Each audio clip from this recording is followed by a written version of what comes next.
सोनाई विधानसभा केंद्र के कप्तानपुर आमजुलघाट क्षेत्र में रोकमुख निम्न प्राथमिक विद्यालय में शिक्षा के हाल बेहाल होने पर अभिभावकों में नाराजगी का माहौल है। लंबे अरसे से शिक्षक इस क्षेत्र में नहीं पहुंचते, साथ ही न ही आंगनबाड़ी के कोई कार्यकर्ता। सरकारी खाद्य के अनुदान भी पूरी तरह लूट लिए जाते हैं। परेशानी के कगार पर जी रहे छात्र छात्रा अभिभावक आखिरकार संवाद माध्यम के समक्ष अपने प्रतिक्रिया व्यक्त की और शिक्षा विभाग से जल्द इस संबंध में कार्रवाई किए जाने का मांग भी रखा। होता है दुकान ले जाओ करना लगता ना शेयर लगता ना यार स्कूल नंबर नहीं नहीं यार होम के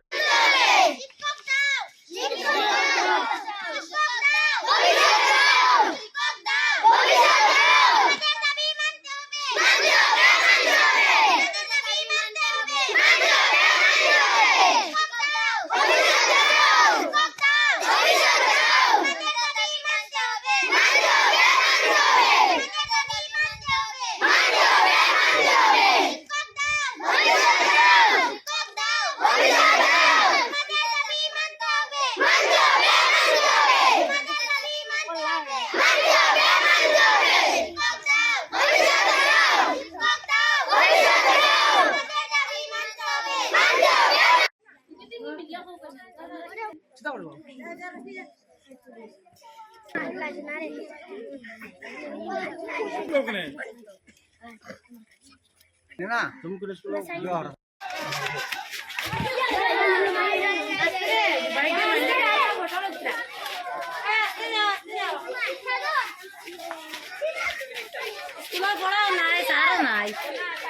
সার নাই একজনে সারে এখন 114 জন ছাত্র খিলা পড়াইবা একটা ছাত্র এলেমেলে সব সময় স্কুলে আইলে দেখা যায় এই সারার কিতাব কিতাব তাই একলা মানুষ খিলা পড়াইছে কতজন ছাত্র। আমরা মুখ্যমন্ত্রী স্যারের কাছে দাবি জানাই যে আমরা স্কুলে সার দেওয়ার লাগে নেই। আমাদের মা বাবা আমাদেরকে পড়াশোনার জন্য অনেক মারেন। আমরা স্কুলে এসে শিক্ষক শিক্ষিকা পাই না। তোমার স্কুলে আমাদের স্কুলে একজন শিক্ষক আছেন। ছাত্র কতজন আছে? 114 জন ছাত্র আছে। মাত্র আমার নাম তাজমিন বেগম বরবুইয়া। 5 তুমি এখন কি শিক্ষক শিক্ষিকা দেন আপনারা। আগে আসলো নি জয় এখন কি হয়েছে? এখন চলে ক্লাস ক্লাস 5।